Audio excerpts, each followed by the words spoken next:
Bueno, hermanos, entonces iniciamos acá con el párrafo 3 del libro Buscando a Dios. Es el segundo libro, ¿sí? Del estudio por grado, que nos lleva a navegar hoy un tema bastante interesante. Estamos haciendo un recorrido profundo sobre las religiones, sobre lo que se formó hace muchos siglos. Lo estudiamos la semana pasada, el tema de Adán y Eva, qué es lo que vinieron a hacer, ¿sí? Qué punto de partida y de diferenciación le dieron a la humanidad a partir de ese momento de la unión de Adán y Eva, ¿sí? Que al final era y representaron la unión de los hermanos religiosos de la época y los guerreros, para entonces hacer de esas dos una sola. El tema de hoy, pues, viene a consecuencia de ese estudio después de qué fue lo que pasó luego de esa unificación que hubo entre Adán y Eva. Dimos un recorrido, ¿sí? Que los hermanos adoptaron nuevas leyes, leyes en las cuales apostaban hacia el amor, apostaban hacia la paz. Y todo eso, cada uno de los dos bandos en este caso estuvieron totalmente de acuerdo, sí, en su mayoría estamos hablando, porque hay otros que definitivamente casi nunca están de acuerdo con nada ni con nadie, ¿no? Sino que únicamente con su ideal. Y eso lo vamos a ver justamente ahora en este capítulo. Entonces damos inicio, hermanos. Como bien ven allí, eh, dándole como el principio de este párrafo, ¿sí? Como el abre puerta, digamos, que dice, este párrafo explora la historia de la religión Vedanta, contrastándola con la religión fulaica. Se habla de la influencia de los sacerdotes fulaicos en la Vedanta, la esclavitud del pueblo Vedanta y la importancia del testamento del secreto de Abraham. También se menciona el origen del nombre Cristo y su representación en diferentes culturas. Ya conociendo esto, ¿qué nos dice entonces respecto a Joaquín Trincado a este tema? Dice, nos encontramos con dos religiones que dominan toda la parte culta entonces de la tierra. La fulaica, conjunto de restos primitivos y de adoración externamente material, pero refinada al gusto de los sacerdotes que crearon castas y supremacías, y eran fuertes por su salvajismo, herencia de los primitivos. En esta religión ya sabemos que no está el Dios amor que percibo. La Veda, que significa Adán y Eva, en este caso, hermanos, como ese nombre Veda viene de Adán y Eva, también lo había acercado el hermano Luis en la sesión anterior.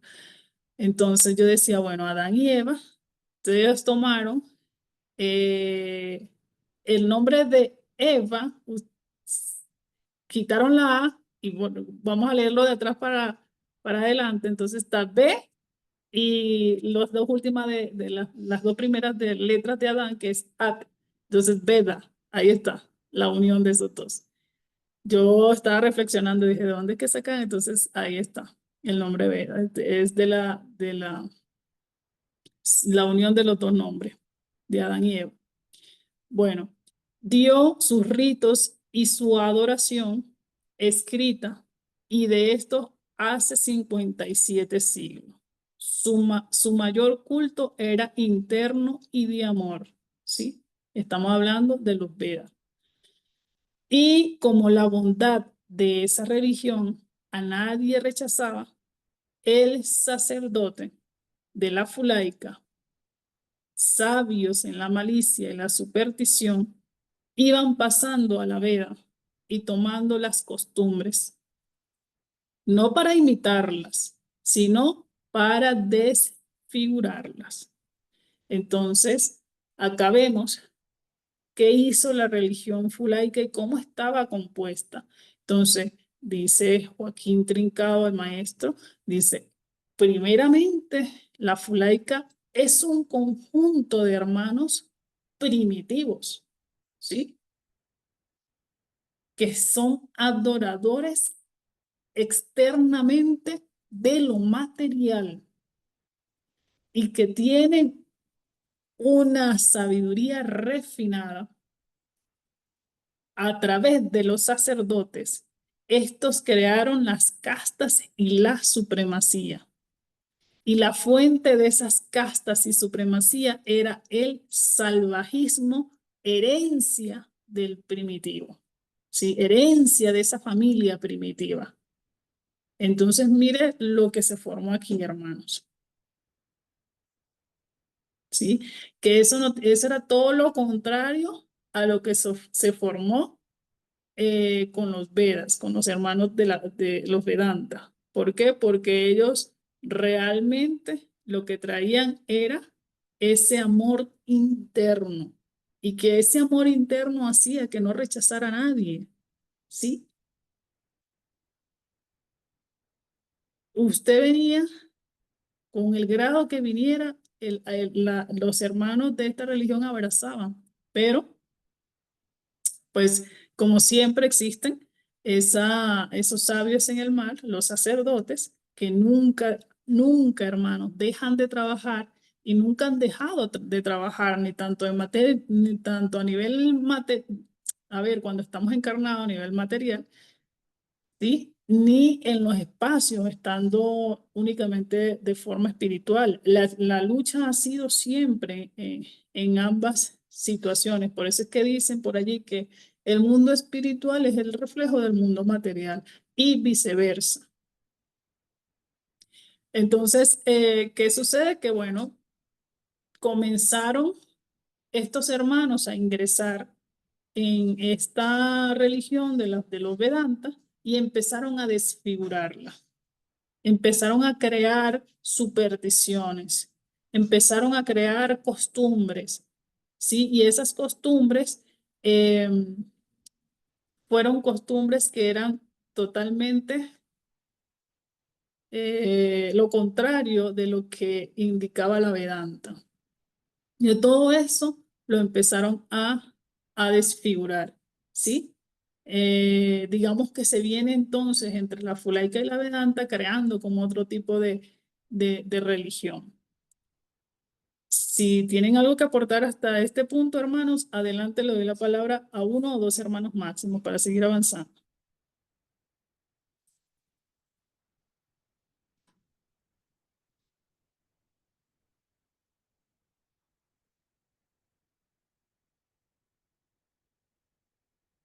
Bueno, estando claros hasta aquí, sigue indicando el maestro en el libro, dice, pero como ya hacía 16 siglos que faltaba su primer apóstol y por unión de fuerza habíanse puesto de acuerdo sacerdotes y guerreros, no todos fueron firmes en su fe, obedeciendo la concupiscencia, que guerreros no todos fueron firmes, ¿sí? Perdón, que reinaba en la Fulaica. Entonces, indica el maestro que los guerreros no todos fueron firmes en su fe y obedecieron a la concupiscencia que reinaba en la Fulaica. Empezaron a oprimir al pueblo, a enfriarse en su fe, y los fulaicos, que para eso trabajaban, cayeron con su barbarie sobre los Vedas, esclavizándolos. Pero quedaban algunos ancianos que salvaron la esencia de las religiones y quedaron en una pequeña tribu que fue aumentando. Como los esclavizados tenían por religión los cultos del Veda, aunque solo era ya de tradición, y la tribu que se mantenía fiel y guardaba los secretos de los ancianos, que era un testamento hereditario, estaban en comunicación y mantenían viva la esencia de su religión, aunque también desfiguraba por la necesidad, ¿sí? Desfigurada por las necesidades, pues los egipcios lo sabían. Ya en este caso, ellos habían proclamado como suya, pero revistiendo la mayoría de los cultos fúlicos, haciendo de la religión de amor una religión de tiranía. Para los mismos descendientes natos de la Veda y brahmánicas, pues a la verdad puede llamarse de una y otra forma por ser solo cuestión de territorios y dialecto. La religión es la misma en aquel entonces que en el tiempo que estuvo esclavizado aquel pueblo por falsa o por falacia de algunos de sus hijos y por soborno de los sacerdotes de la Fulaica. Y Abraham, que llamaríamos sumo sacerdote de la religión de Adán, guardó el secreto de la doctrina en un testamento que legó a sus descendientes, cuyo testamento secreto no es otra cosa que una evocación por el cual se comunicaba con Dios. Respetaremos en estos momentos ese testamento secreto, ¿sí? Si soy obligado en el curso de esta obra, lo escudriñaré. Entonces, acá hace una parada Joaquín Trincado, ¿sí? Y dice que efectivamente va a nombrar el testamento, pero no, no va a ingresar ni a profundizarla si no es el caso. Por el momento hemos visto, hermanos, que el recorrido, ¿sí?, que tuvo la religión Vedanta tuvo, digamos, un fin. Si lo hablamos a términos mayoritarios, ¿sí? Pero vimos que estos ancianos que conformaban los Vedas mantuvieron la esencia y se mantuvieron en comunicación también con los hermanos, en este caso los guerreros, que a los que no les quebraron la fe, a los que mantenían por allí la fe intacta, entonces se mantuvieron en comunicación y había por allí esa realidad de que se pudo lograr proteger la esencia de los Vedas, ¿sí? Lo que decía esta religión. Más los fulaicos con su tiranía, ¿sí? Con su supremacía, con toda la otra parte, con toda la esclavitud que ellos generaron, ¿sí? Llegaron entonces a que todo el trabajo que hicieron los Vedas, que lo habían hecho a libertad, a plenitud, ya eso quedó prácticamente destruido y ya no llegaba a los demás hermanos que fueron pertenecientes o fueron descendiendo luego, después de tanto tiempo. Entonces, algo que puntualizar aquí, efectivamente, que se guarda ese secreto de la doctrina, ¿sí? Que existe ese testamento secreto y que pues se nombra acá a Abraham, ¿sí? Estamos hablando del testamento de Abraham, es lo que nos dice el maestro. Es interesante que nosotros podamos ver que la supremacía del hombre, que por mantener el poder sobre otro hombre, que lo llamamos opresión, logra el ser humano a tener la maldad, ¿verdad? Esa maldad que reina y conduce más allá de tener una riqueza espiritual, lleva a la pobreza espiritual. ¿Por qué? Porque en esencia, hermanos, la religión fúlica representa la materialidad, ¿sí? La fuerza bruta. Eso es lo que representa. Y entonces también es una representación de la supremacía del hombre por el hombre. Todo esto causa, sin duda alguna, fanatismo porque crean eh, nuevas costumbres, nuevas ideas, pero que no van marchando hacia la causa y esa idea y esa formación del amor, sino que al contrario, va direccionada hacia el odio, hacia las divisiones. Todo, al final, ¿qué indica? Que en esencia estas religiones que traen los sacerdotes nos viene indicando entonces a lo largo de los siglos y a lo largo de estos estudios es que cada vez que profundizamos logramos comprender que realmente las religiones no son lo que nos han venido pintando, ¿sí? A lo que nos han venido nosotros contando, a lo que nos han venido por allí escribiendo, ¿sí? Porque echando la mirada a nivel mundial, hoy en nuestro pleno siglo XXI, para muchos y miles de hermanos, las religiones siguen siendo, ¿sí? Lo mejor, lo más sublime. Esa es la palabra, hermano. Lo más sublime que existe en un mundo, las religiones, cualquiera que sea, la religión apostólica romana, la católica, la religión de cualquier parte, tantas religiones que existen hoy. Toda esa religión lo que hacen es sublimizar la historia, ¿sí?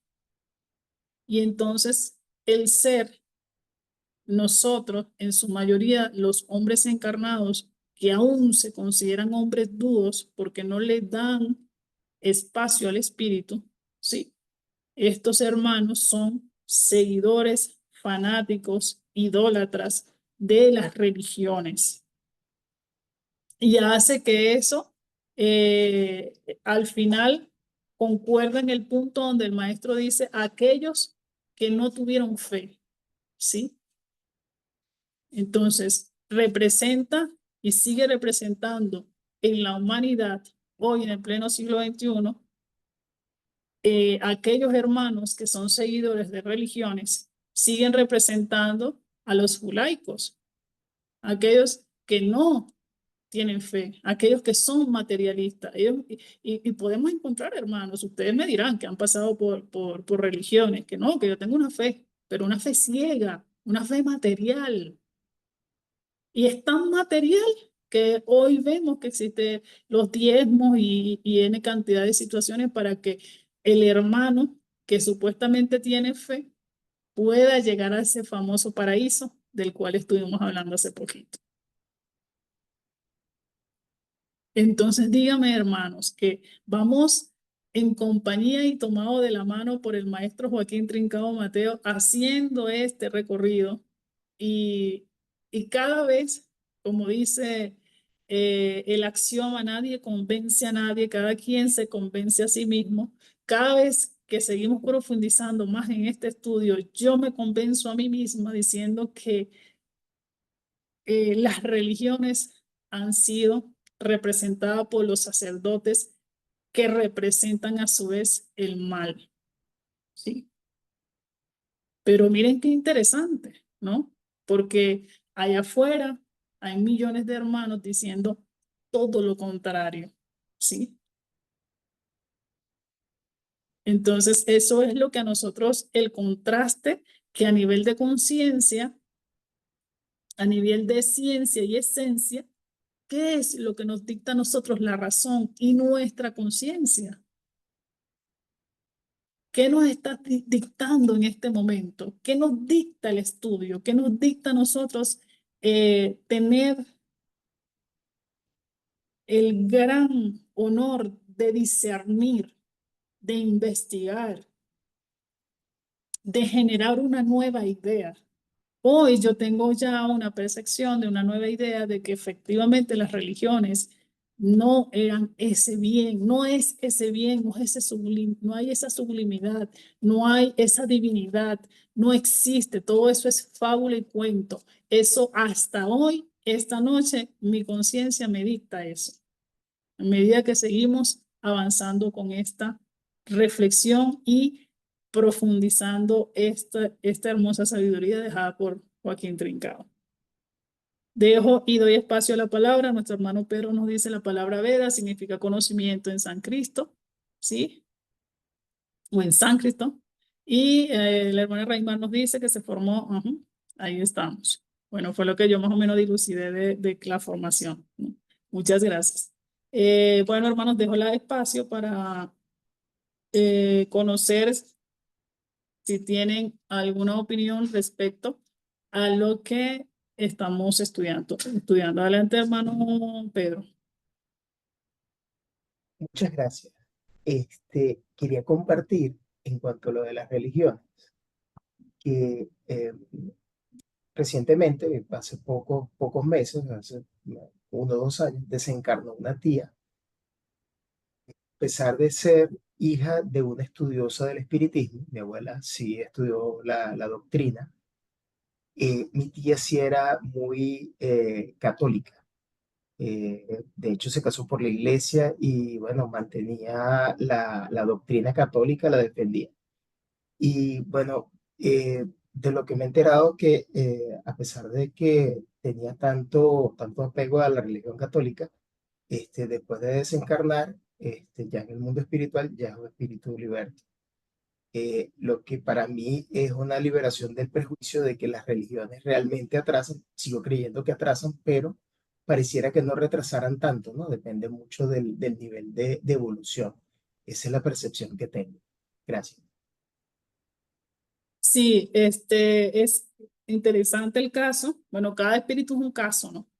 Eh, a veces sí, cuando nosotros tenemos la educación de esa vida, de esta vida, que nacimos en familias religiosas y que además nos fuimos afín a esa religión, podríamos decir que eso no indica de que nosotros quizás hayamos sido religiosos todas las existencias atrás, ¿eh? Pero que efectivamente tenías que pasar en esta existencia por prueba, ¿sí? Aún sabiendo que dentro de esa misma familia hay hermanos que estudian el espiritismo y hay un punto bastante importante. ¿Por qué? Porque recuerden que también, a pesar de que nosotros hayamos estado educados bajo las religiones, tuvimos todo lo que ellos conforman, todo lo que indica ser religioso, por ejemplo, en la parte católica, vamos a nombrarlo. ¿Qué pasa? Que hay afines a ti que no son religiosos, que son estudiantes, que son libres de pensamiento, que tienen mayor conciencia. Y entonces, ¿qué pasa? Que cuando nosotros desencarnamos, ¿quiénes son los que van a llegar a ti? Tus afines, tus afines. Entonces, allí empieza a haber una transmisión de pensamiento y además una transmisión de luz y amor que cuando uno termina comprendiendo, porque tú sabes que una vez que uno pasa de la turbación y ya luego presentas a la justicia lo que tú hiciste en vida, en esa existencia, el espíritu ya ve la verdad, ya ahí la ve y ve sus errores y ve sus atrasos, sus cosas, pero que para llegar a ese punto de ver esa verdad, ya a ti se te adelantó tus afines y te adelantaron situaciones espirituales estando en ese proceso para ser espíritu liberto que tú le y logras y dices, oye, sí, yo tengo que irme con ustedes, yo tengo que irme con mi guía, ¿sí? Y hacer una nueva misión de vida. Y por eso es que muchas veces se despierta rápido.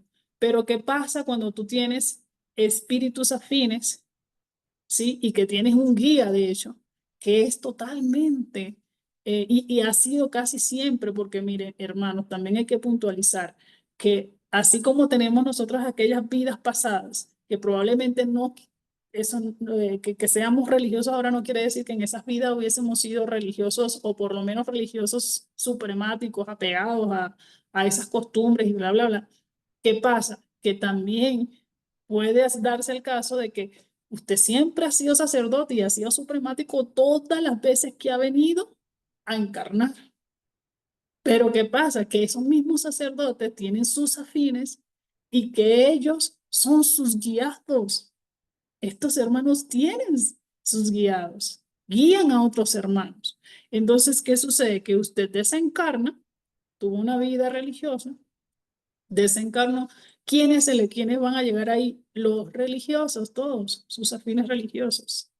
Entonces, hay un término allí, me hace recordar, hermano Pedro y hermanos, hay una experiencia que yo tuve con mi padre hace algunos años atrás, donde una desencarnación de dos hermanos, la abuela de mi mejor amiga desencarnó, eran súper religiosos, todos ellos súper religiosos, y desencarna el tío de la amiga de una de las hermanas de mi amiga, que eran muy afines, también religiosos, tan religiosos hermanos, que ustedes no me dejarán mentir, pero ustedes saben que aquellos religiosos que son católicos colocan una casita al frente de la casa o a la par, y entonces meten ahí a la Virgen María y un montón de velas y un montón de cosas. Lo mismo. ¿Qué sucede? Que estos hermanos desencarnan justamente casi el mismo día y se empieza a suscitar una serie de cosas en la casa de mi amiga. Yo ese día estaba estudiando, era de noche, y mis papás habían salido para casa de mi abuela, estaba yo con mi hermano mayor, y veo que las dos chicas, la hermana de mi amiga y su amiga, vienen corriendo hacia mi casa y yo escucho la voz de un hombre, ¡guau! Esplendoroso y así fuerte. Y ellas entran y todas desesperadas, que no, que... Y yo les digo, ¿qué pasó? Y solo la hermana de mi amiga decía, mi hija, anda a ver a mi hija. La nena estaba recién casi nacida. Y yo digo, bueno, voy a verla. Yo no sabía nada. Me fui, entré a la casa, vi a la niña, estaba dormida tranquilita. Yo la vi, la niña está bien.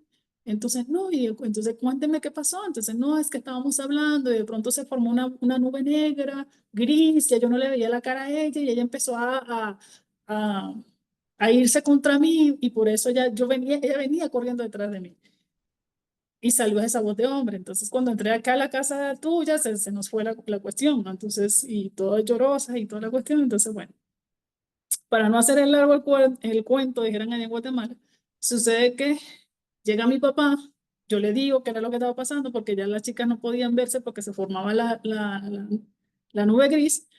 Cuando llega mi papá, yo le digo, mira, allá está Anne, está llorando, está sola, llamó ahorita al vecino, a su papá y no sé qué. Bueno, total que mi papá entra, mi mamá va primero, mi mamá no pudo entrar. Se le, toda la piel y todo, algo le dijo detente, no, no es para ti, no entró ni ingreso a la casa. Mi papá sí logró entrar y bueno, a través de la facultad eh, logró ver, se sentó, estaban En ese momento, mi amiga, la hermana, su papá, que ya habían llegado, la mamá, estaban rezando, estaban haciendo no sé qué, un montón de situaciones, y mi papá les dijo, bueno, yo necesito que se calmen, ustedes dejen rezar, que bueno, al final yo respeto y todo, pero no ayuda mucho. Mi papá se sentó y yo me quedo mirando a mi papá y entonces él empieza a decir, su materia se equilibró y les dijo que estaban los dos espíritus allí, que se sentían en el limbo, perdidos en una oscuridad y que no dejaba de llover, que había nube gris y negra entre ellos y que necesitaban que buscar esa luz que ellos les enseñaron. ¿Sí? Y entonces mi padre les pregunta a ellos qué es la luz para ellos y dice que nos prendan velas, que le prendieron velas. Entonces, bueno, mi papá les dio el mensaje y ya los hermanos se fueron, ya no volvieron nunca más y ahí pasó. Pero entonces es allí, hermanos, donde vemos el grado de progreso de los espíritus y de las afinidades y los guías. ¿Sí? Aquí tiene que ver muchísimo los guías espirituales. Por eso es que a veces para algunos el despertar del letargo es más lento que para otros. Depende mucho también de los guías que tienes. Bueno, hermanos, interesante. Sigo a ver si alguno de mis hermanos quiere tomar la palabra. No, seguimos.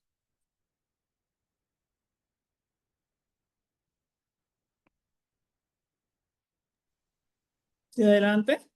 Adelante, hermano. Sí, algo muy puntual en relación a los guías de la película Nuestro Hogar. Sí recuerdo que el protagonista tenía un guía que era muy evolucionado. Entonces, en una de las escenas le comenté que tiene un guía que tiene mucha influencia. Entonces, ciertamente recordé esa escena de la película. Ahí está, una de la respuesta. Entonces, sí, si nosotros tenemos guías que son muy avanzados, progresados, rápidamente nos hacen ver la luz y que, mira, hermano, estás parado aquí y vente con nosotros.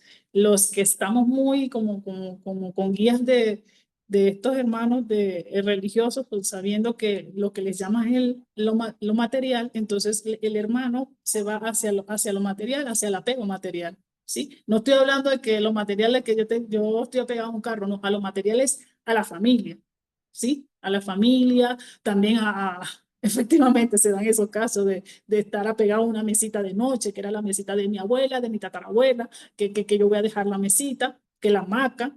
Entonces, esas son cosas que se miran, hermano. Nosotros creemos que es mentira. Los espíritus viven eso.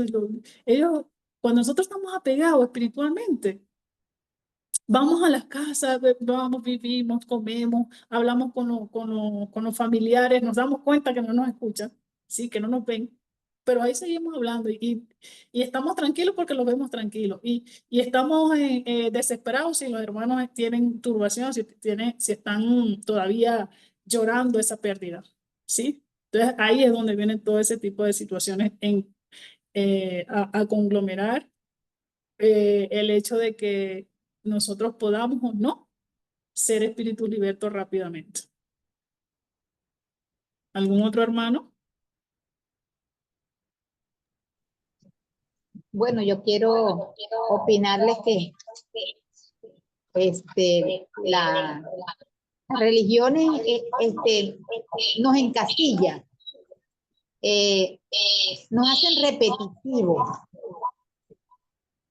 Yo creo que uno se siente como liviano, porque yo me pongo a comparar la familia, que son muy fanáticos dentro de la religión,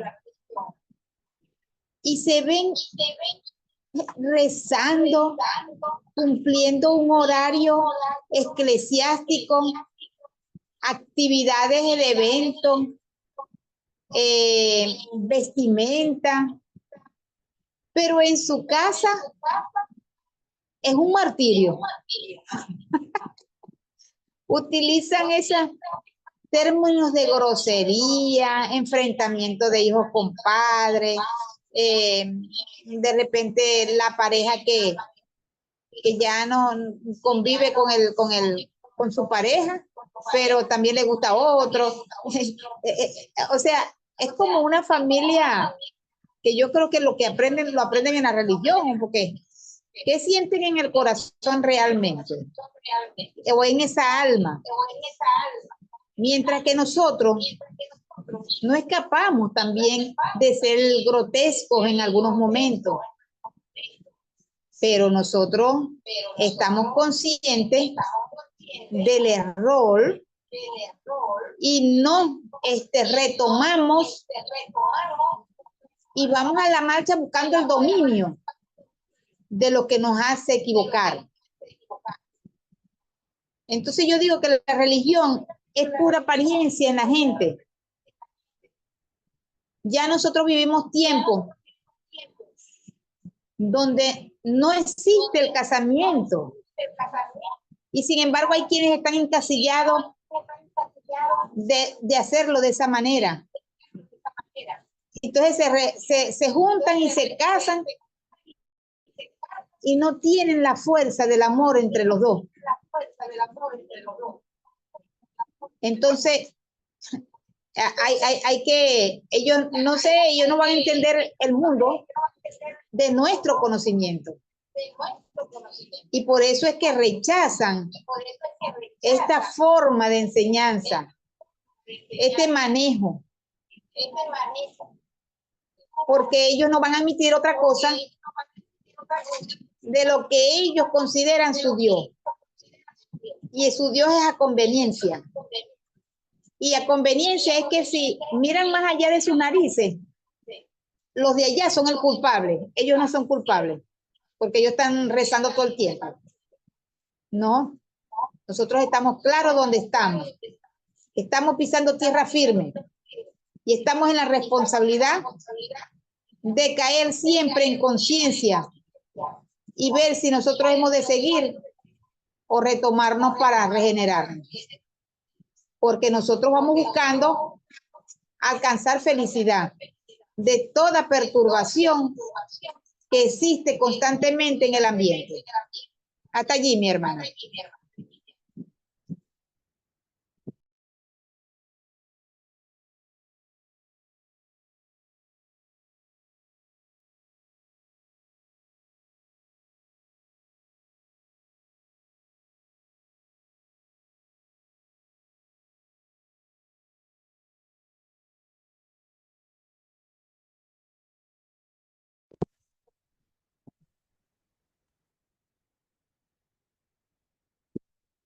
Se fue la voz, hermana. Sí, perdone, que había silenciado. Hermana, gracias por avisarme. Que le estaba diciendo que justamente lo que acaba de decir nuestra hermana Oksana, que es el reflejo de las religiones en una sociedad donde la mala educación sí que da las religiones es lo que nos invita a percibir todos esos hechos que la hermana acaba de indicar y que también indico que por ser que no por ser estudiante del espiritismo o aprendiz del espiritismo no quiere decir que nosotros no en muchas ocasiones traigamos esos lastres religiosos. Por eso es que muchas también vemos por allí casos de hermanos que tienen situaciones delicadas, ¿sí? Que están dentro, siendo estudiantes del espiritismo, pero que traen esos lastres y que repercute en acciones delicadas, ¿sí? Entonces, es interesante el hecho de que podamos también ver que aún siendo y estando dentro de este conocimiento, evaluarse y reevaluarse cuáles son mis lastres, cuáles son esos dogmas que traemos, ¿sí? ¿Qué tan adormecido o adormecida estoy, anestesiada todavía con las religiones? Y eso lo vamos a medir únicamente con la forma en que nos comportamos, tanto estando solos como dentro de una sociedad, ¿sí? Nos dice por acá hermana Marielsi, las religiones no permiten cuestionamiento de su dogma. Así es, porque ya todo está escrito. Eso es. Bueno, hermano, muchas gracias. Seguimos acá con la otra parte de la lectura, hablando del testamento. ¿Sí? Dice, Abraham con los suyos clama a su Dios, al que llama Elí o Elí, por la esclavitud en que ha caído aquel su pueblo, por la claudicación de sacerdotes y guerreros. Se ve en la necesidad de dar mayor libertad dentro del amor de la ley para multiplicar su pueblo y extender lo más posible la fe de sus creencias. Legado que hace a sus primogénitos en el secreto de su testamento, bajo un tribunal compuesto de 12, que parece que la justicia iluminase y dirigiese estos actos, pues se llegó a las 12 tribus, con 12 hijos de su nieto Jacob, llamado Israel, que en aquel idioma dice hombre de fe. Esto es interesante, este hecho, hermanos. Aquí hallo una incógnita, aún no descifrada al pueblo. Es el nombre del Cristo, que empieza a circular y a pronunciarse. Enmarañada en la cuestión, o enmarañada es la cuestión, pero hay que dar luz sobre ella y presentar claro lo que sea este personaje, emblema, símbolo o mito. Registro escrito de las antigüedades y lo encuentro en tantos nombres que indica además los diferentes idiomas y dialectos que figuran en la ciudad de la religión aria, veda o brahmánica. La primera vez lo encuentro Cyrus, más tarde Krishna, y este en general es de los brahmanes y budas. Y según escritos comparados, lo encuentro representando a Ignis, que es Ignis latino. Encuentro representado en Agnis, que es Ignis latino, por donde está confirmado que el Cyrus de los arios es el Krishna de los Vedas, que pasó a ser de los brahmanes, y de los budas es el Cristo confundido por los cristianos. Mas no es ese el Cristo de Jacob, como ha de probarse, y ya sabemos lo que es. Pero en los cantos Vedas se representa por Agnis, entre comillas coloca corderos, y el latín ignis, que es fuego. Por lo tanto, los fulaicos lo tenían ya muchos siglos antes, representado en un aparato de 2 palos atornillados por el centro, que siendo de madera dura y con una manija que los hacían girar rápidamente y con fuerza hasta hacerlos producir fuego. Pero estos fulaicos eran tan materiales que no comprendieron lo que la vida significa, lo que en la vida significa el fuego. Y esto sí lo supo Adán y su raza. Y que el secreto del testamento de Abraham, y alrededor del cual los arios, los Vedas y sucesores han hecho todas las mitologías y metamorfosis. Esta es sustancialmente la teoría del Cristo de Oriente, que no es persona y no ha sido aplicado a Jesús. No sé por qué combinaciones de las escrituras, pero yo ni en las letras ni en mi razón lo veo. Pero en fin, Cyrus o Krishna o Agnis o Ignis representaba un mito por el cual se unía un gran pueblo por muchos siglos, hasta ley escrita. Volvamos a nuestro curso. Entonces, Acá vemos que se crea como una gran confusión, por todas las informaciones que se va obteniendo de cada una de las religiones. Pero me gustaría acá ver cómo es que ingresa el legado del secreto del testamento de Abraham, ¿sí?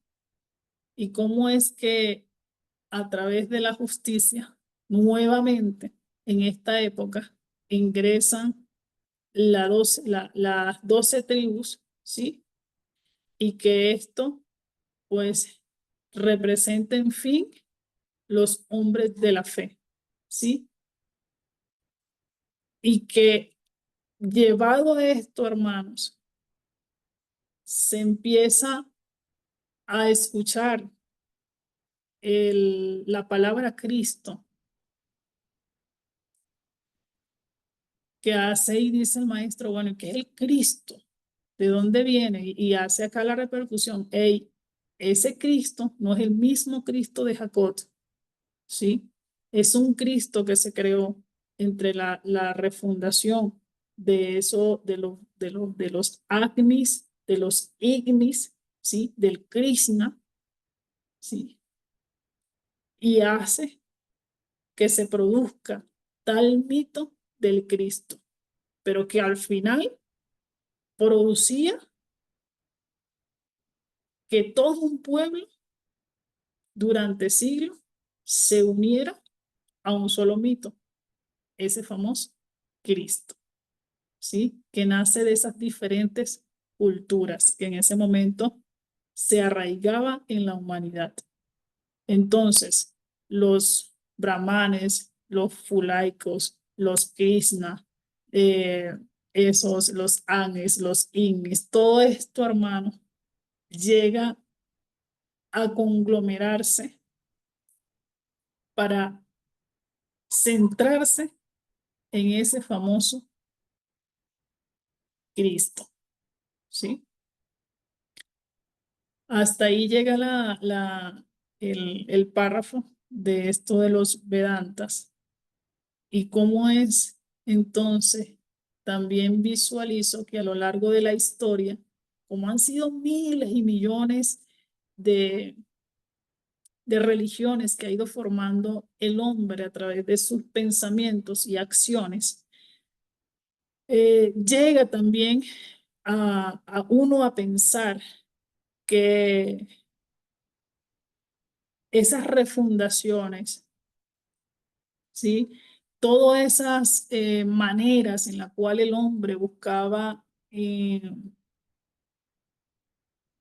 representar ese Dios que para todos, esto sí es un axioma, hermanos, que para todos, sea el grado, sea a la tribu que usted pertenezca en esa época y en el obra, ¿no? Hoy ya no lo llamamos tribu, pero ya nos llamamos diferentes corrientes religiosas. Todo eso engloba un solo querer, un solo sentir, un solo buscar, que es buscar ese famoso Dios de amor, ¿sí? Solo que cada uno está en un diferente grado de progreso. Sí, pero el sentir en esencia en cada uno de nosotros, al mucho o poco grado de conciencia, nos vibra el hecho de estar buscando ese Dios. ¿Sí? Y que a través y a lo largo de la historia vemos que los movimientos espirituales, que todos los hermanos mayores que han acudido y acudieron al llamado para que nosotros los hombres, ¿sí? La familia de la tierra y aún aquellos hermanos más progresados que llegaron luego de otros mundos, recibieran a través de las diferentes leyes la reforma de un amor que llegase primero a representar el respeto hacia la vida, ¿sí? Primeramente, hacia esa conservación de la vida. Vimos hace poquito en Adán y Eva que ellos en su legislatura quitaron el hecho de estar sacrificando a una doncella, ¿sí? Cada vez que se casaban, ¿sí? También en la misma ley de Seth, ¿sí? Se quita el hecho de estar comiendo o estar alimentándonos con la carne de los niños. Y en esa ley se viene y se reformula que en vez de los niños, que sean los corderos. Por eso es que los corderos son muy famosos, hermanos. ¿Sí?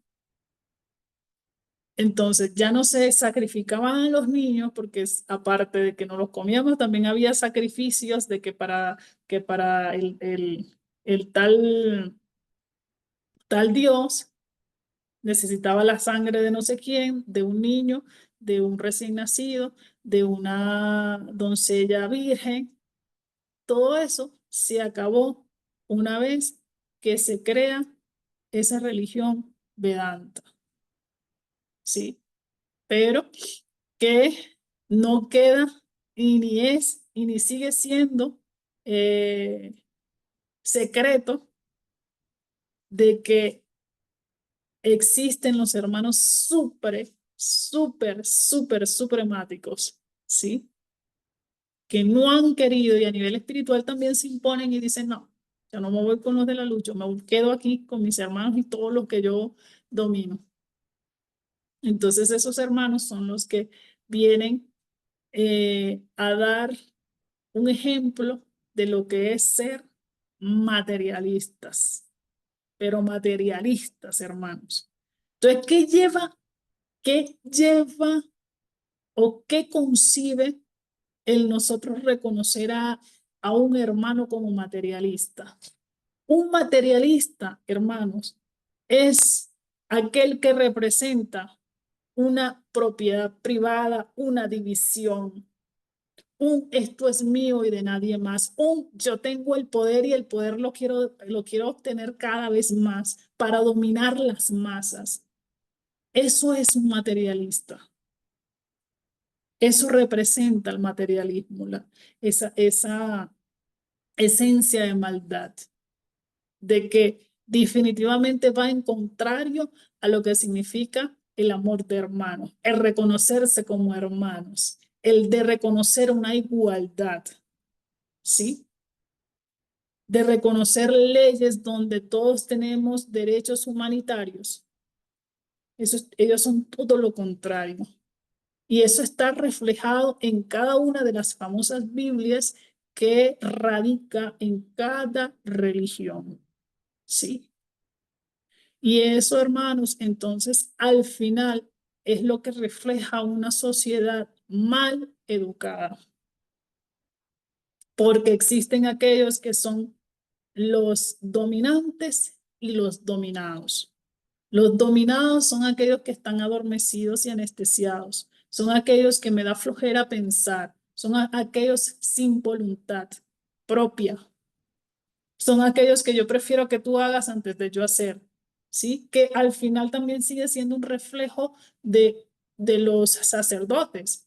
Que los sacerdotes son la representación del parasitismo.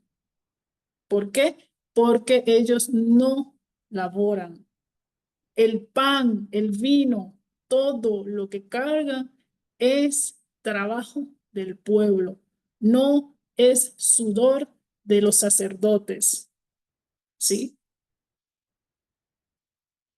O hoy en los cristianos, el pastor. Usted ve ahora los pastores con jet privado, con grandes mansiones, con grandes cuentas bancarias. ¿De dónde sacan eso, hermanos? Trabajando. A ninguno usted lo ve trabajando. A ninguno. O bien dicen por allí, trabajan, pero el magnetismo para dominar a otros. Entonces existe el dominador y el dominado. Hasta que usted no salga de ese adormecimiento, hermanos, usted va a estar cada vez más fanático. Y vemos y medimos el fanatismo cuando usted, mi hermano, el que va para esas iglesias, entrega todo, hasta su mujer y sus hijos, esperando ganarse el paraíso, esperando quitarse culpas, esperando quitarse los famosos, ¿cómo es que le llaman las religiones? A mí se me olvida muchas veces la palabra. Los pecados. Esperando ganarme un pedacito de ese paraíso que me pintan, ese cuento, ese mito. ¿Sí? Entonces, hermanos, nos toca todavía trabajar muchísimo. Aún obteniendo y estando dentro de este conocimiento, debemos de saber cuáles son los lastres que nosotros traemos. ¿Dónde estoy parado yo? ¿Qué significa para mí que esas diferentes culturas, esas diferentes religiones, miles de religiones que nos han representado a lo largo de los siglos, como humanidad, dónde estamos parados? Si estamos del lado de la balanza de aquellos maestros iluminados, de aquellos hermanos que representan la ley de amor, o estamos en la balanza de los hermanos supremáticos, materialistas, divisionistas. ¿De qué lado estamos? Dejo esto como reflexión, hermanos. Ya justamente llegamos a la hora. Dejo micrófonos abiertos para aquel o aquella hermana que quisiera dar una pequeña conclusión respecto al estudio de hoy. Adelante, mis hermanos.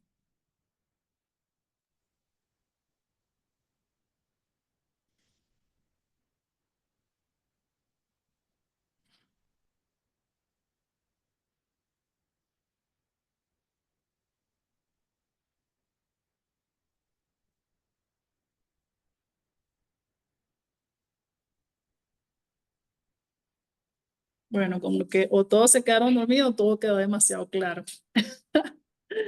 Bueno, hermanos. Adelante por ahí el hermano Alexander, creo que abrió micrófono.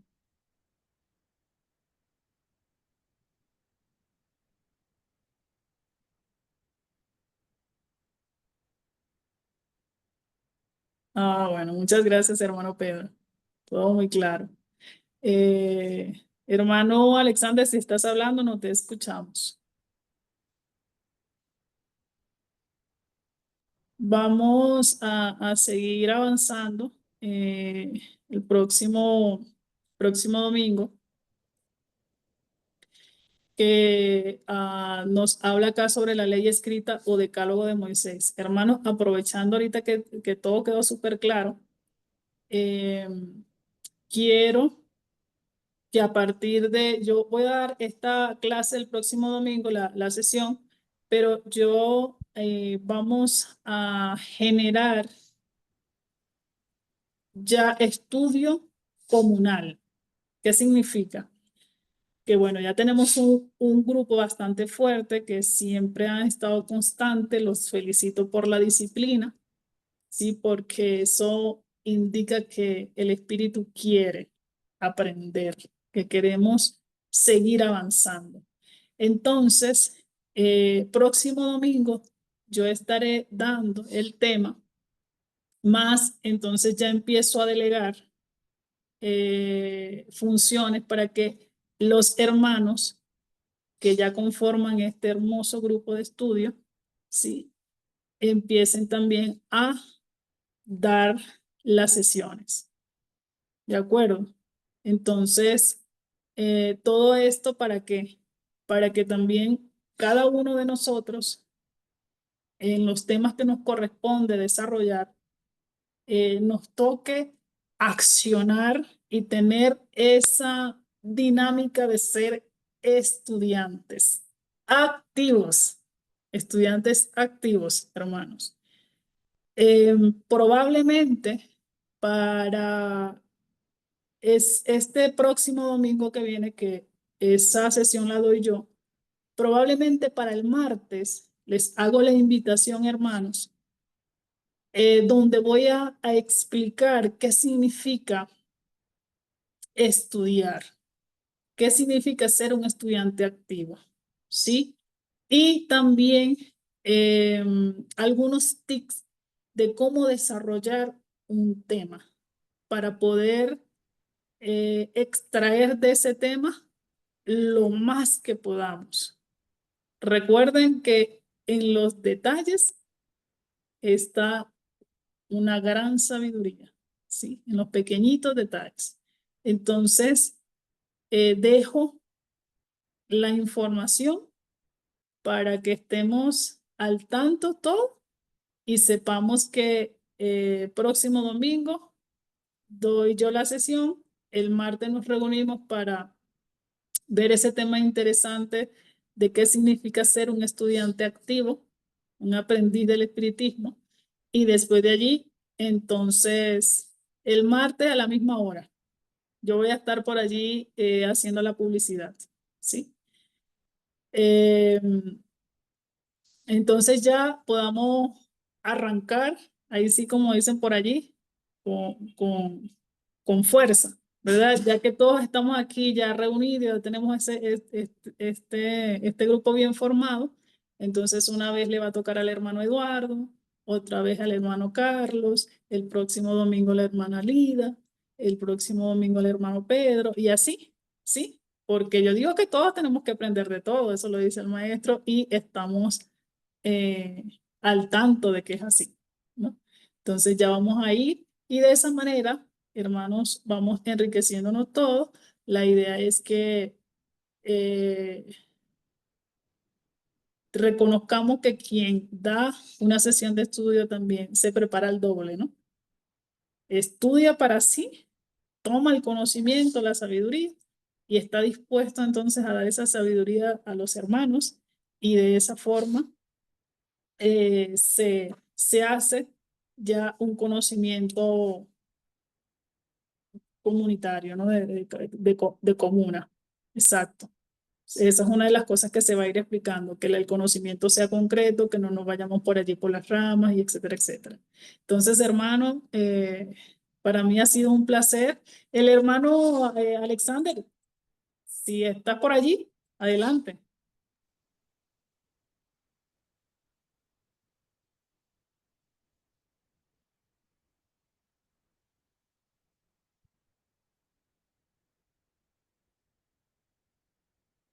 No, ya como que ya no lo veo. Bueno, hermana, me parece muy bien lo que usted está planteando a seguir. Fíjese que yo estoy aquí con la audición, la intuición, y ahí será con la inspiración después, porque aquí esto nos va a permitir a nosotros, hermana, desarrollar la facultad de los escenarios, del público, que no creamos que la mediunidad solamente la vamos a conseguir porque recibimos comunicaciones de nuestros maestros espiritualmente. Si el espíritu también está materialmente, como la vemos a usted, y nos induce o nos va a buscar inducir a que nosotros accionemos bajo esta práctica de los estudios que hacemos. No me parece muy bien. Ahí voy yo, pero me dejan de último. Ahí vamos, hermana. Seguro que vamos a ir desarrollando esa capacidad, porque yo sé que muchos de los hermanos que están aquí también forman grupos de estudio y es necesario que ya vamos soltando, vamos ya tomando esa, ¿cómo se dice? no la seriedad, porque la seriedad la tenemos en el momento de que hemos estado aquí noche tras noche reuniéndonos. La fuerza, tener esa fuerza, esa convicción de que ya podemos dar una sesión y que esa sesión pues sea de provecho para todos. Así que, bueno, mis hermanos, ya quedan informados. Pasen una excelente noche, reciban un fuerte abrazo fraternal. Gracias por estar una noche más en estos estudios por grado y sigue siendo la invitación siempre infinita y más allá para otros hermanos que sientan el llamado al estudio. Adelante, hermano Carlos.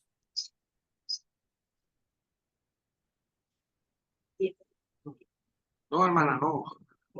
Ah, ok, se te abrió. Bueno, feliz noche. Feliz noche para todos. Feliz noche. Para todos. Feliz noche, hermana. Feliz noche, mis hermanos, y feliz inicio de semana para el amanecer. Por la alegría de siempre, con ese entusiasmo que nos deja la hermana Raimara. Y nosotros que nos integramos en esas participaciones que hacemos.